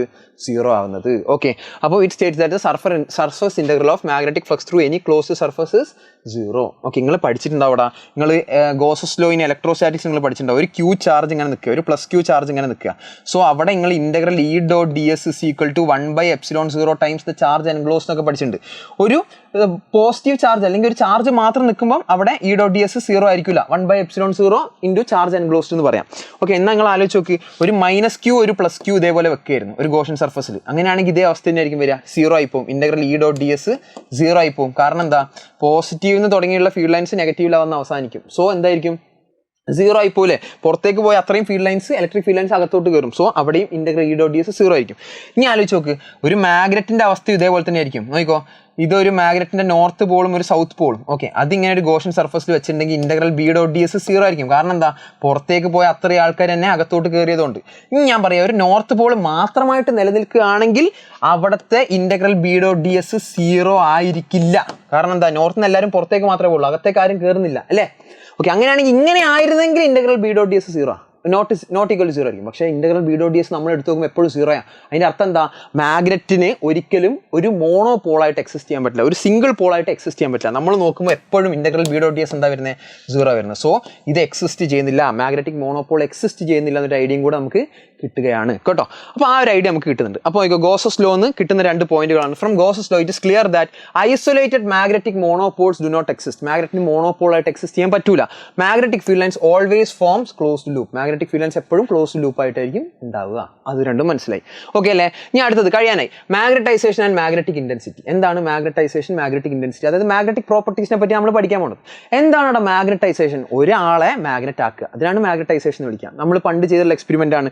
ഒരു അയൺ നെയിലിനെ എന്താണ് കോപ്പർ വയർ വെച്ച് ഇങ്ങനെ വൗണ്ട് ചെയ്തിട്ട് ബാറ്ററിയിൽ കണക്ഷൻ കൊടുത്തിട്ട് ആ അയൺ നെയിൽ ഇങ്ങനെ ചെറിയ ചെറിയ മെറ്റൽ പീസിൽ വെക്കുമ്പോൾ അട്രാക്ട് ചെയ്യുന്ന കാണാം. വിച്ച് മീൻസ് നമ്മൾ ആ അയൺ നെയിലിനെ മാഗ്നറ്റ് ആക്കി എടുക്കുകയാണ് ചെയ്യുന്നത് അല്ലെ? ആ സംഭവം തന്നെ. അങ്ങനെയാണെങ്കിൽ the process of bringing up magnetism in A material is known as magnetisation. The process of bringing up magnetism in A material is known as magnetisation. അപ്പോൾ നമ്മൾ ഈ അയൺ നെയിലിനെ മാഗ്നറ്റ് ആക്കുന്നു, ആ പ്രോസസ്സിനാണ് മാഗ്നറ്റൈസേഷൻ എന്ന് പറയാം. ഓക്കെ, അപ്പോൾ ഇങ്ങനെ മാഗ്നറ്റ് ആക്കുമ്പോൾ കുറച്ച് ടേംസ് നമ്മൾ പഠിക്കാനുണ്ട്. ആ ടേംസിലേക്കാണ് നമ്മൾ കടക്കാൻ പോകുന്നത്. ആദ്യത്തെ ടേമാണ് intensity of magnetization, capital M. Intensity of magnetization, capital M. എന്താ നോക്കാം. ആദ്യം അയൺ നെയിലിന്റെ അവസ്ഥ ഇതായിരുന്നു. അതിന് നെറ്റ് മാഗ്നറ്റിക് ഡൈപോൾ മൊമെന്റ് ഉണ്ടാവില്ല. നെറ്റ് മാഗ്നറ്റിക് ഡൈപോൾ മൊമെന്റ് ഉണ്ടാകുമ്പോൾ നമുക്ക് അതിന് മാഗ്നറ്റ് എന്ന് വിളിച്ചൂടെ?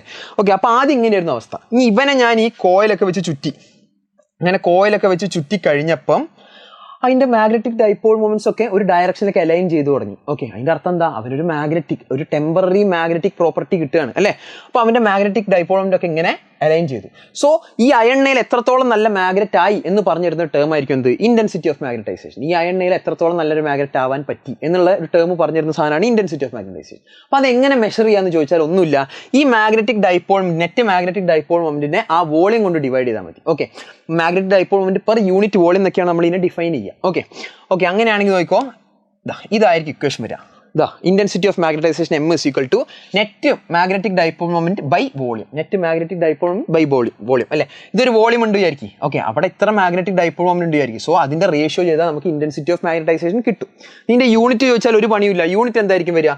യൂണിറ്റ് എമ്മിന്റെ യൂണിറ്റ് നിങ്ങൾക്ക് അറിയാം, എന്താണ്? ആംപിയർ മീറ്റർ സ്ക്വയർ ആണ് ബൈ വോളിയത്തിൻ്റെത് മീറ്റർ ക്യൂബ് ആണ്. അപ്പോൾ ഇത് രണ്ടും കൂടെ കട്ട് ചെയ്ത് പോയി. മീറ്റർ സ്ക്വയറും മീറ്റർ ക്യൂബും കട്ട് ചെയ്ത് താഴെ ഒരു മീറ്റർ വരും. സോ ആംപിയർ പെർ മീറ്റർ ആയിരിക്കും SI യൂണിറ്റ് വരിക. ഇനി ആലോചിക്കണം, ഇതൊരു വെക്ടർ ക്വാണ്ടിറ്റി ആയിരിക്കും. കാരണം M net magnetic dipole moment നമുക്കറിയാം ഡയറക്ഷനുള്ള ആളാണ് അല്ലേ?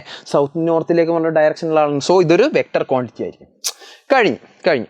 അപ്പോൾ അടുത്ത് നമുക്ക് പഠിക്കേണ്ടതാണ് മാഗ്നറ്റൈസിങ് ഫീൽഡ് ഇന്റൻസിറ്റി. അതായത് ഇത് ഇപ്പം ഈ ഒരു അയൺ നെയിൽ എങ്ങനെ മാഗ്നറ്റായി എന്ന് പറഞ്ഞു തരുന്ന ഒരു ടേമാണ്. അപ്പം എന്തായിരിക്കും മാഗ്നറ്റൈസിങ് ഫീൽഡ് ഇന്റൻസിറ്റിന്റെ ഐഡിയ? മാഗ്നറ്റൈസിങ് ഫീൽഡ് ഇന്റൻസിറ്റി പറഞ്ഞാൽ ആ കോപ്പർ, ചുറ്റിയിരിക്കുന്ന കോപ്പർ അവനെ എത്രത്തോളം മാഗ്നറ്റ് ആക്കാൻ പറ്റി, അല്ലെങ്കിൽ എത്രത്തോളം അവനെ അയൺ നെയിലിനെ മാഗ്നറ്റ് ആക്കാനുള്ള സ്ട്രെങ്ത് ഉണ്ട് എന്ന് പറഞ്ഞിരുന്ന ടേം ആയിരിക്കും മാഗ്നറ്റൈസിങ് ഫീൽഡ് ഇന്റൻസിറ്റി.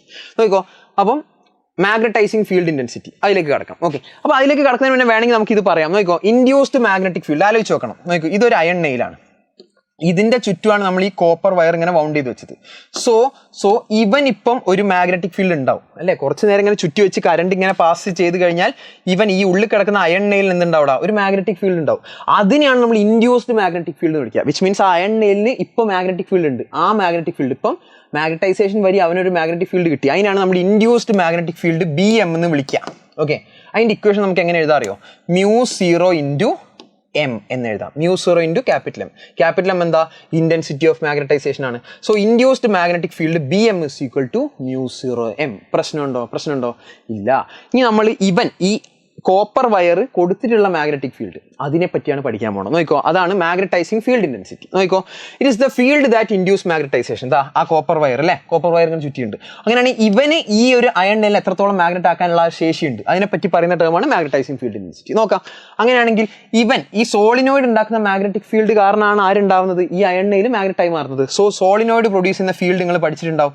B0 എന്നാണ് ഇപ്പം ഞാൻ പേര് കൊടുക്കുന്നത്. B0 എന്ന് പേര് കൊടുക്കുകയാണ്. ഓക്കെ, ഇവൻ പ്രൊഡ്യൂസ് ചെയ്യുന്ന magnetic field. Okay, B0 is equal to μ0 Ni നിങ്ങൾ പഠിച്ചിട്ടുണ്ട്. എവിടെ? നമ്മളെ മൂവിങ് ചാർജസ് ആൻഡ് മാഗ്നറ്റിസം എന്ന് പറഞ്ഞ ചാപ്റ്ററിൽ നമ്മൾ പഠിച്ചിട്ടുണ്ട്. സോളിനോയിഡും സ്ട്രേറ്റ് കണ്ടക്ടറും ഒക്കെ കാരണം ഉണ്ടാകുന്ന മാഗ്നറ്റിക് ഫീൽഡ്. ഓക്കെ, അപ്പം μ0 Ni നിങ്ങൾ പഠിച്ചിട്ടുണ്ട് അല്ലേ? അവിടുത്തെ ഈ Ni ടേം ഇല്ലേ, ആ Ni ടേമിനെ വിളിക്കുന്ന പേരാണ് H, അല്ലെങ്കിൽ എന്ത്? Magnetizing field intensity. Okay, magnetizing field intensity H വെച്ചാൽ ഡിനോട്ട് ചെയ്യുക. ആ Ni ടേം ഇല്ലേ, ആ Ni ടേമിനെ വിളിക്കുന്ന പേരാണ് മാഗ്നറ്റൈസിങ് ഫീൽഡ് ഇന്റൻസിറ്റി. കുഴപ്പമില്ലല്ലോ. And it is the field that induce magnetization denoted by H, also termed as magnetizing force. Magnet ആക്കാൻ വേണ്ടി ഉപയോഗിക്കുന്ന ഫോഴ്സ്. ഓക്കെ, അങ്ങനെയാണെങ്കിൽ B0 സീറോന്റെ ഇക്വേഷൻ മ്യൂ സീറോ NI ആണ്. അപ്പൊ ഈ H എന്ന് പറഞ്ഞാൽ എന്താണ്? ഇക്വേഷൻ എന്താണ്? H എന്ന് പറഞ്ഞാൽ ഈ NI പാർട്ടാണ്. H എന്ന് പറഞ്ഞാൽ NI ആണ്. അപ്പൊ ഇതിന്റെ യൂണിറ്റും വേണേൽ പറയണം. ഈ N എന്തായിരുന്നുടാ? നിങ്ങൾ അവിടെ പഠിച്ചതെന്തായിരുന്നു? സോളിനോയിഡിന്റെ മ്യൂ സീറോ, നിങ്ങൾക്ക് ആകെ ഇങ്ങനെ ഒരു ഇക്വേഷൻ കിട്ടിയിട്ടുണ്ടാവും. മ്യൂ സീറോ NI/L എന്നായിരിക്കും ആദ്യം ഒരു ഇക്വേഷൻ കിട്ടിയിട്ടുണ്ടാവുക. അവിടെ നിന്നാണ് നിങ്ങൾ മ്യൂ സീറോ സ്മോൾ NI എന്ന് എഴുതിയത്. ഈ N/L ആയിരുന്നു നിങ്ങൾ അവിടെ സ്മോൾ N ആക്കി സബ്സ്റ്റിറ്റ്യൂട്ട് ചെയ്തിട്ടുണ്ടായിരുന്നു അല്ലേ? അപ്പോൾ സ്മോൾ N എന്ന് പറഞ്ഞാൽ ഒന്നുമല്ല, അത് ക്യാപിറ്റൽ N/L × I ആയിരിക്കും.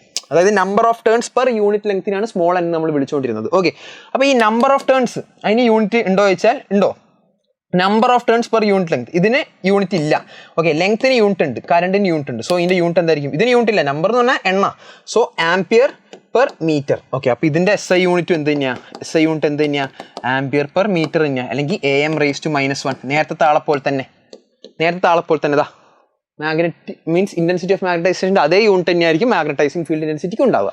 ഇനി അടുത്ത് മാഗ്നറ്റിക് സസെപ്റ്റിബിലിറ്റി, അതായത് ആ എക്സ്റ്റേണൽ മാഗ്നറ്റിക് ഫീൽഡിനെ ഈ ഒരു മെറ്റീരിയൽ ഈ അയണ്ണയിൽ എങ്ങനെ റെസ്പോണ്ട് ചെയ്യുന്നു എന്നുള്ള ഒരു ഐഡിയ പറഞ്ഞിരുന്ന ടേമാണ് മാഗ്നറ്റിക് സസെപ്റ്റിബിലിറ്റി. നോക്കിക്കോ, it is the ratio between intensity of magnetization to the magnetizing field intensity അല്ലേ? അപ്പം ആ ഇന്റൻസിറ്റി ഓഫ് മാഗ്നറ്റൈസേഷൻ M, അതേപോലെ തന്നെ മാഗ്നറ്റൈസിങ് ഫീൽഡ് ഇന്റൻസിറ്റി H, ഇവരുടെ റേഷ്യോനെ വിളിക്കുന്ന പേരാണ് സസെപ്റ്റിബിലിറ്റി. X അല്ല, കൈ. ഓക്കെ, ഓർത്ത് വെച്ചാൽ മതി. ഓക്കെ, അപ്പോൾ magnetic susceptibility of a material describes how a magnetic material response, അല്ലെങ്കിൽ how a material response to an external magnetic field. ഒരു എക്സ്റ്റേണൽ മാഗ്നറ്റിക് ഫീൽഡിനോട് എങ്ങനെ ഒരു മെറ്റീരിയൽ പ്രതികരിക്കുന്നു എന്ന് പറയുന്ന ഒരു ഐഡിയ തരുന്ന ടേമാണ് മാഗ്നറ്റിക് സസെപ്റ്റിബിലിറ്റി. അപ്പോൾ chi is equal to ratio between എന്താണെന്ന് പറഞ്ഞാൽ M and H. ഓക്കെ, chi is equal to M/H. അപ്പോൾ ഇതിന്റെ യൂണിറ്റ് എന്തായിരിക്കും? ഇതിന്റെ SI യൂണിറ്റ് എന്തായിരിക്കും? ഇതിന്റെ യൂണിറ്റ് ആംപിയർ പെർ മീറ്റർ, ഇതിന്റെ യൂണിറ്റ് ആംപിയർ പെർ മീറ്റർ. രണ്ടും കട്ട് ചെയ്തു പോയാൽ യൂണിറ്റ് നോ യൂണിറ്റ്, ഒരു യൂണിറ്റും ഇല്ലാത്ത ഒരാളാണിത്. കഴിഞ്ഞു. ഓക്കെ, ഇനി അടുത്ത് നോക്കിക്കോ, റിലേറ്റീവ് പെർമിയബിലിറ്റി. ഒന്നുമില്ല, റിലേറ്റീവ് പെർമിയബിലിറ്റി പറഞ്ഞാൽ എന്താ? Permeability of a medium to permeability of free സ്പേസിനെ വിളിക്കുന്ന പേരാണ്. എന്താണ് പെർമിയബിലിറ്റി? മാഗ്നറ്റിക് ഫീൽഡ് ലൈൻസിനെ കടത്തി വിടാൻ പറ്റുന്ന ആ ഒരു property, the ability to pass magnetic field lines, അതിനെ വിളിക്കുന്ന പേരാണ് permeability. So permeability of a medium to permeability of free സ്പേസിനെ വിളിക്കുന്ന പേരാണ് എന്താടാ? Relative permeability. റിലേറ്റീവ് ഡെൻസിറ്റി ഒക്കെ കേട്ടില്ലേ? Density of a material to density of water, അതേപോലെ തന്നെ. So permeability of a medium to permeability of free space, അതിനെയാണ് relative permeability എന്ന് വിളിക്കുക. So μr = μ/μ0. പ്രശ്നമില്ലല്ലോ. ഇനി ഈ റിലേറ്റീവ് പെർമിയബിലിറ്റി നമ്മൾ നേരത്തെ പഠിച്ച സസെപ്റ്റിബിലിറ്റി നമ്മൾ ഇങ്ങനെ ഒരു ഇക്വേഷൻ ഉണ്ട്, μr = 1 + chi. μr = എന്താണ്? 1 + chi. അത് ഓർത്ത് വെക്കണം. μr = 1 + chi. ഇതിന്റെ ഡെറിവേഷനും നമുക്ക് എന്ത് ചെയ്യാം? പഠിക്കാം. ഓക്കെ അല്ലേ? ഇനി നമുക്ക് കുറച്ച് കാര്യങ്ങൾ നമുക്ക് പറയാനുണ്ട്. ഒരു 2 ഡെറിവേഷൻസ് ഞാൻ പറഞ്ഞുതരാം. ഓക്കെ അല്ലേ? μr = 1 + chi, μr = μ/μ0. ബാക്കിയുള്ള ഇക്വേഷൻ നമ്മൾ പഠിച്ചിട്ടുണ്ട്. ക്യാപിറ്റൽ M = സ്മോൾ m/v എന്ന് പഠിച്ചു, H = NI എന്ന് പഠിച്ചു, കൈ = M/H എന്ന് പഠിച്ചു. പ്രശ്നമില്ലല്ലോ. ഇതാ relation between B and H. അപ്പോൾ B എന്താണെന്ന് അറിയണം. B എന്ന് പറഞ്ഞാൽ ഒന്നുമില്ലടാ, നിങ്ങൾ ആലോചിക്കണം. നമ്മൾ ആ ഒരു സോളിനോയിഡ് ഇങ്ങനെ ചുറ്റിയിട്ടാണ് ആ അയൺ നെയിലിനെ എന്താക്കിയെടുത്തത്? മാഗ്നറ്റ് ആക്കിയെടുത്തത്. സോ ഇവനൊരു മാഗ്നറ്റിക് ഫീൽഡ്, അയൺ നെയിൽ കുറച്ച് ഞാൻ ഒരു മാഗ്നറ്റിക് ഫീൽഡ് BM പ്രൊഡ്യൂസ് ചെയ്യും. ആ BMന്റെ ഇക്വേഷൻ തൊട്ട് മുന്നേ നമ്മൾ പഠിച്ചു, μ0 × M ആയിരുന്നു. പഠിച്ച ഓർമ്മയുണ്ട്, ഇൻഡ്യൂസ്ഡ് മാഗ്നറ്റിക് ഫീൽഡ് അല്ലേ? ഇനി നോക്കിക്കോ, ഇവൻ ഈ സോളിനോയിഡ് എന്തുണ്ടാക്കുന്നുണ്ട്? ഒരു മാഗ്നറ്റിക് ഫീൽഡ് പ്രൊഡ്യൂസ് ചെയ്യുന്നുണ്ട്. അത് നമ്മളിപ്പോൾ പഠിച്ചു. അതിനെ നമ്മൾ എന്താ പറയുക? B0 നമ്മൾ പേര് കൊടുത്തല്ലേ? B0 μ0 NI പഠിച്ചില്ലേ? അല്ലെങ്കിൽ μ0 NI എന്ന് എഴുതണ്ട, μ0 NI നെ ഇനി ഒരുമിച്ച് എന്ത് വിളിക്കാം? H എന്ന് വിളിക്കാം, μ0 H. ഓക്കെ, അങ്ങനെയാണെങ്കിൽ ഇപ്പോൾ ടോട്ടൽ മാഗ്നറ്റിക് ഫീൽഡ്, ഈ ഉള്ളിലുള്ള ടോട്ടൽ മാഗ്നറ്റിക് ഫീൽഡ് പറഞ്ഞാൽ ഈ സോളിനോയിഡ് പ്രൊഡ്യൂസ് ചെയ്യുന്ന മാഗ്നറ്റിക് ഫീൽഡും അതേപോലെ തന്നെ ഈ അയണ്ണയിൽ മാഗ്നറ്റ് ആയതിനു ശേഷം പ്രൊഡ്യൂസ് ചെയ്യുന്ന മാഗ്നറ്റിക് ഫീൽഡിനും കൂടെ സമ്മായിരിക്കും അല്ലേ? Total magnetic field at the interior of the solenoid is equal to B0 + BM. പ്രശ്നമുണ്ടോ? ഇല്ല. അങ്ങനെ നെറ്റ് മാഗ്നറ്റിക് ഫീൽഡിന്റെ interior of the solenoid B, അതായത് ഉള്ളിലുള്ള ടോട്ടൽ മാഗ്നറ്റിക് ഫീൽഡിനാണ് B എന്ന് പേര് കൊടുത്തത്.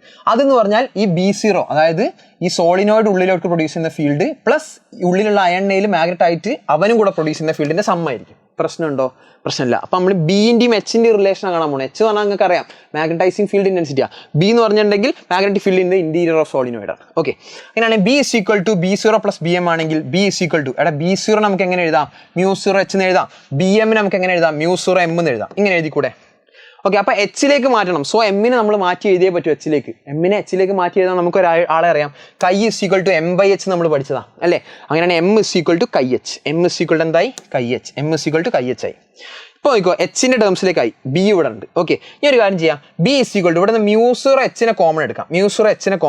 Okay, B = μ0 H × 1 + chi. ഈ ഒരു കാര്യം ചെയ്യും. ഈ μ0 H × 1 + chi എന്നല്ല വന്നത്, നമുക്ക് ബിന്റെ എച്ചിന്റെ റിലേഷനാണ് വേണ്ടത് അല്ലേ? ഒരു കാര്യം ചെയ്തോ, ഈ μ0 എന്ന് പറഞ്ഞ സംഭവം ഇല്ലേ, ഇതാ ഒരു കാര്യം ചെയ്യും. 1 + chi ഉണ്ട്. 1 + chi അതെന്താണ്? മ്യൂ ആർ ആണ്. മ്യൂ ആർ ഇസിക്കൽ 1 + കൈ എന്ന് പഠിച്ചില്ലേ? അപ്പോൾ ഈ 1 + കൈ നമുക്ക് മ്യൂ ആർ എന്ന് പറഞ്ഞാൽ സബ്സ്റ്റിറ്റ്യൂട്ട് ചെയ്യാം. 1 + കൈന് മ്യൂ ആർ എന്ന് പറഞ്ഞാൽ സബ്സ്റ്റിറ്റ്യൂട്ട് ചെയ്യാം. ഇവിടെ ഒരു μ0 ഓൾറെഡി ഉണ്ട്, ഇവിടെ ഒരു h ഓൾറെഡി ഉണ്ട് അല്ലേ? അങ്ങനെയാണ് μ0 × μr എന്ന് പറഞ്ഞ ടേം നിങ്ങൾ എവിടെയും കണ്ടിട്ടുണ്ടാവും. കാരണം നിങ്ങൾക്ക് അറിയാം μr = μ/μ0. അപ്പോൾ μ0 × μr എന്ന് പറഞ്ഞാൽ it's nothing but permeability of the medium അല്ലേ? പെർമിയബിലിറ്റി ഓഫ് ദ മീഡിയം ആയിരിക്കും അല്ലേ? അപ്പം അതിന് നമുക്ക് മ്യൂ ആയിട്ട് സബ്സ്റ്റിറ്റ്യൂട്ട് ചെയ്യാം. നോക്കാം. അപ്പം μ0 μr നമ്മൾ ഇനി മ്യൂ ആയിട്ട് സബ്സ്റ്റിറ്റ്യൂട്ട് ചെയ്യാണ്. അങ്ങനെ b = എന്ത് വരടാ? μh എന്ന് വരും. μ0 μr മ്യൂ ആയി സബ്സ്റ്റിറ്റ്യൂട്ട് ചെയ്ത് അങ്ങനെയാണ് b = μh എന്ന് വന്ന്, അതായത് μ = b/h. Permeability of the medium = magnetic field at the interior of solenoid by magnetizing field intensity. കഴിഞ്ഞു. ഓക്കെ, അപ്പോൾ ഇത് കിട്ടി. അപ്പോൾ ഈ ഒരു ഐഡിയ നിങ്ങൾ ഓർത്ത് വെക്കുക. ഇനി വേണമെങ്കിൽ ഒരു ഡെറിവേഷനും കൂടെ ഞാൻ പഠിപ്പിച്ചു തരാം. എന്താണ്? റിലേഷൻ ബിറ്റ്വീൻ μr ആൻഡ് കൈ. μr = 1 + കൈ നമ്മൾ പഠിച്ചില്ലേ? അതൊന്ന് ഡിറൈവ് ചെയ്ത് നോക്കാം. നേരത്തെ പോലെ തന്നെ ഡിറൈവ് ചെയ്യാം. Magnetic field at the interior of the solenoid = magnetic field produced by the solenoid plus magnetic field induced അല്ലേ? Induced on the iron nail. Okay, ഇങ്ങനെ എഴുതിക്കൂടെ? അങ്ങനെയാണ് b = b0 നമുക്ക് എങ്ങനെ എഴുതാം? μ0 × h എന്ന് എഴുതാം അല്ലേ? bm നമുക്ക് എങ്ങനെ എഴുതാം? μ0 × m എന്ന് എഴുതാം. നമുക്ക് കിട്ടുന്ന μr കൈയും തമ്മിലല്ലേ? ഒരു കാര്യം ചെയ്യും, നമുക്കറിയാം കൈ = m/h ആണ്. സോ നമുക്കൊരു കാര്യം ചെയ്യാം, m = കൈh സബ്സ്റ്റിറ്റ്യൂട്ട് ചെയ്യും. m = കൈh സബ്സ്റ്റിറ്റ്യൂട്ട് ചെയ്തോ, കാരണം നമുക്ക് കൈ വേണം. ഓക്കെ, അങ്ങനെയാണ് b = μ0h പ്ലസ് μ0 m പകരം കൈh. കുഴപ്പമില്ലല്ലോ, കുഴപ്പമില്ല. ഞാൻ അടുത്തൊരു b = ഒരു കാര്യം ചെയ്യാൻ പോവാണ്, μ0h ഞാൻ കോമൺ എടുത്തു ഇൻറ്റു 1 + കൈ എന്ന് എഴുതി. μ0h ഞാൻ കോമൺ എടുത്തിട്ടുണ്ടെങ്കിൽ ഇവിടെ 1 ഉണ്ടാവും, അവിടെ കൈ ഉണ്ടാവും അല്ലേ? 1 + കൈ. ഇനി ഒരു കാര്യം ചെയ്യാം. അപ്പോൾ ഇവിടെ ഞാനൊരു കാര്യം ചെയ്യാൻ പോവാണ്, ഈ h ഞാൻ ഇങ്ങോട്ട് എടുക്കുക. അങ്ങനെയാണെങ്കിൽ b/h = μ0 × 1 + കൈ എന്ന് കിട്ടി. ഓക്കെ, ഈ b/h തൊട്ട് മുന്നേ നമ്മൾ ഡിറൈവ് ചെയ്താൽ എന്താണ്? മ്യൂ ആണ്. സോ നമുക്ക് എഴുതാം μ = μ0 × 1 + കൈ എന്ന് കിട്ടി അല്ലേ? ഇനി μ0 എടുത്ത് ഇതിൻ്റെ താഴത്തോട്ട് കൊണ്ടുപോകാം. μ0 എടുത്ത് അതിൻ്റെ താഴത്തോട്ട്, ഇവിടുന്ന് h എടുത്ത് ഇതിൻ്റെ താഴത്തോട്ട് കൊണ്ടുപോയി ഇപ്പം μ0 എടുത്ത് നിങ്ങൾ താഴത്തോട്ട് കൊണ്ടുപോകാം. അങ്ങനെയാണ് എന്തായിരിക്കും വരിക? ആലോചിച്ച് നോക്ക്. μ/μ0 = 1 + കൈ എന്ന് കിട്ടി. μ/μ0 = 1 + കൈ. ഈ μ/μ0 പറഞ്ഞാൽ റിലേറ്റീവ് പെർമിയബിലിറ്റിയാണ്. അപ്പോൾ μr = 1 + കൈ. ഇതാണ് അപ്പോൾ നമുക്ക് എന്ത് വരികടാ? ഈക്വേഷൻ ആയിട്ട് വരിക. ഓക്കെ അല്ലേ? കഴിഞ്ഞു. അപ്പോൾ ഇതിൻ്റെ ഡെറിവേഷൻ വേണമെങ്കിൽ എന്ത് ചെയ്യടാ? ചോദിക്കാം. കഴിഞ്ഞു, നമ്മളെ പ്രശ്നങ്ങളൊക്കെ കഴിഞ്ഞു. ഈ മാഗ്നറ്റിക് പ്രോപ്പർട്ടീസ് ഓഫ് മെറ്റീരിയൽസ്, ഇതിൻ്റെ ബേസിൽ, ഈ ഒരു സംഭവത്തിൻ്റെ ഒക്കെ ബേസിൽ, സസെപ്റ്റിബിലിറ്റി, റിലേറ്റീവ് പെർമിയബിലിറ്റി, അതിൻ്റെ ഒക്കെ ബേസിൽ നമ്മൾ മാഗ്നറ്റിക് മെറ്റീരിയൽസിനെ ക്ലാസിഫൈ ചെയ്യാൻ പോവാം. ആ ക്ലാസിഫിക്കേഷനെ പറ്റിയാണ് പഠിക്കുന്നത്. According to magnetic property materials are classified into 3. Diamagnetic ആകാം, പാരാമാഗ്നറ്റിക് ആകാം, ഫെറോമാഗ്നറ്റിക് ആകാം. ഡയാമാഗ്നറ്റിക് ആകാം, പാരോമാഗ്നറ്റിക് ആകാം, ഫെറോമാഗ്നറ്റിക് ആകാം. ഒറ്റൊരു ബോക്സിൽ നമ്മൾ കംപ്ലീറ്റ് ആയിട്ട് തീർക്കാൻ പോവാണ്. ഡയാമാഗ്നറ്റ് എന്ത്, പാരാമാഗ്നറ്റ് എന്ത്, ഫെറോമാഗ്നറ്റ് എന്ത്. ഓക്കെ, അപ്പോൾ ഡയാമാഗ്നറ്റിൻ്റെ എക്സാമ്പിൾ കോപ്പർ, സിലിക്കൺ, ബിസ്മത്ത് ആണ്. Paramagnet example aluminium, calcium, oxygen, copper chloride ആണ്. ഓക്കെ, ഫെറോ മാഗ്നറ്റ് FeCO(Ni) ആണ്. ഒന്ന് പഠിച്ചു വെക്കണം. ഓക്കെ, ഇതിൻ്റെ ഈ ഒരു ടേബിൾ നമുക്ക് സ്ഥിരമായിട്ട് ക്വസ്റ്റ്യൻ വരാറുണ്ട് കേട്ടോ. അപ്പം അങ്ങനെയാണെങ്കിൽ ഡയാമാഗ്നറ്റ് പറഞ്ഞാൽ എക്സ്റ്റേണൽ മാഗ്നറ്റിക് ഫീൽഡിനോട് ചെറിയ രീതിയിൽ റിപ്പൾഷൻ കാണിക്കുന്ന ആൾക്കാരായിരിക്കും. ഓക്കെ, അപ്പോൾ shows weak repulsion to external magnetic field. Paramagnetic material എന്ന് പറഞ്ഞാൽ എക്സ്റ്റേണൽ മാഗ്നറ്റിക് ഫീൽഡിനോട് വീക്ക് അട്രാക്ഷൻ കാണിക്കുന്ന ആൾക്കാരായിരിക്കും. Shows weak attraction to external magnetic field. അവിടെ ഫെറോ മാഗ്നറ്റ് പറഞ്ഞിട്ടുണ്ടെങ്കിൽ എക്സ്റ്റേണൽ മാഗ്നറ്റിക് ഫീൽഡിനോട് സ്ട്രോങ് അട്രാക്ഷൻ കാണിക്കുന്ന ആളായിരിക്കും. Shows strong attraction to external magnetic field. പ്രശ്നമല്ലോ, കഴിഞ്ഞു. ഇനി ആ ഫിഗർ അപ്പോൾ എങ്ങനെയായിരിക്കും വരിക നോക്കിക്കോ. എക്സ്റ്റേണൽ മാഗ്നറ്റിക് ഫീൽഡിനോട് വീക്ക് റിപ്പൾഷൻ, അപ്പോൾ ഇങ്ങനെയായിരിക്കും പോവുക. ഓക്കെ, പുറത്തേക്ക് ഇങ്ങനെ ഒഴിവായി പോണ പോലെ, മെറ്റീരിയലിൻ്റെ ഉള്ളിൽ കൂടെ പോകേണ്ട പുറത്തു കൂടെ പോകുന്ന രീതിക്കായിരിക്കും. ഓക്കെ, ഇത് ഷോസ് വീക്ക് അട്രാക്ഷൻ, അതായത് ഇങ്ങനെയൊക്കെ പോകുന്ന ആൾക്കാർ ചെറുതായിട്ട് ഉള്ളോട്ട് പിടിച്ചു വലിച്ച് ഉള്ളോട്ട് കൊണ്ടുവന്ന അവസ്ഥ. ഓക്കെ, ഈ മാഗ്നറ്റിക് ഫീൽഡ്സ് സ്ട്രോങ് അട്രാക്ഷൻ ആണെങ്കിൽ പുറത്തു കൂടെ പോകുന്ന ആൾക്കാരൊക്കെ വല്ലാണ്ട് പിടിച്ച് അകത്തോട്ട് കയറുന്ന ഒരു അവസ്ഥ. ഈ ഒരു ഫിഗർ ഒന്ന് ജസ്റ്റ് പഠിച്ചു വെക്കുക. കഴിഞ്ഞു. ഇനി ഇതിൻ്റെ റിലേറ്റീവ് പെർമിയബിലിറ്റിയോ അതേപോലെ തന്നെ കൈ വാല്യൂ, സസെപ്റ്റിബിലിറ്റി വാല്യൂ എങ്ങനെ റിലേറ്റ് ചെയ്യുന്നു നോക്കോ. ഇവിടുത്തെ റിലേറ്റീവ് പെർമിയബിലിറ്റി എന്താണ്? <1, അതായത് 0-ന്റെയും 1-ന്റെയും ഇടയ്ക്കായിരിക്കും വാല്യൂസ് വരിക. 0-ന്റെയും 1-ന്റെ ഇടയിൽ, അതായത് 0.99, 0.89 ആ വാല്യൂസ് ഒക്കെ ആയിരിക്കും വരിക. ഓക്കെ, 0-ന്റെയും 1-ന്റെ ഇടയിലായിരിക്കും μr വരിക. സോ ഡയാമാഗ്നറ്റിന്റെ റിലേറ്റീവ് പെർമിയബിലിറ്റി <1, അതായത് 0-ന്റെയും 1-ന്റെ ഇടയിൽ. പാരാമാഗ്നറ്റിക്കിന്റെ റിലേറ്റീവ് പെർമിയബിലിറ്റി എന്ന് പറഞ്ഞിട്ടുണ്ടെങ്കിൽ എന്താണ്? പോസിറ്റീവും സ്മോളും ആയിരിക്കും. പോസിറ്റീവ് വാല്യൂസ് ആയിരിക്കും, സ്മോൾ വാല്യൂസ് ആയിരിക്കും. ഫെറോ മാഗ്നറ്റ് പറഞ്ഞാൽ പോസിറ്റീവ് ആൻഡ് വെരി ലാർജ് ആയിരിക്കും. പോസിറ്റീവ് ആൻഡ് ലാർജ് വാല്യൂസ് ആയിരിക്കും. ഇനി അതേപോലെ തന്നെ നമുക്ക് സസെപ്റ്റിബിലിറ്റി പറയാം. ഡയാമാഗ്നറ്റിന്റെ സസെപ്റ്റിബിലിറ്റി നെഗറ്റീവ് ആൻഡ് സ്മോൾ ആയിരിക്കും. പാരാമാഗ്നറ്റിന്റെ പോസിറ്റീവ് ആൻഡ് സ്മോൾ ആയിരിക്കും. ഫെറോ മാഗ്നറ്റിന്റെ പോസിറ്റീവ് ആൻഡ് ലാർജ് ആയിരിക്കും. കഴിഞ്ഞു. ഓക്കെ, ഇത്ര മാത്രം നമുക്ക് ഈ ചാപ്റ്ററിൽ പഠിക്കാനുള്ളത്. അപ്പം എല്ലാ കാര്യങ്ങളും വൃത്തിക്ക് മനസ്സിലായിട്ട് വിചാരിക്കുന്നു. നമുക്ക് നെക്സ്റ്റ് ചാപ്റ്ററായിട്ട് വീണ്ടും കാണാം.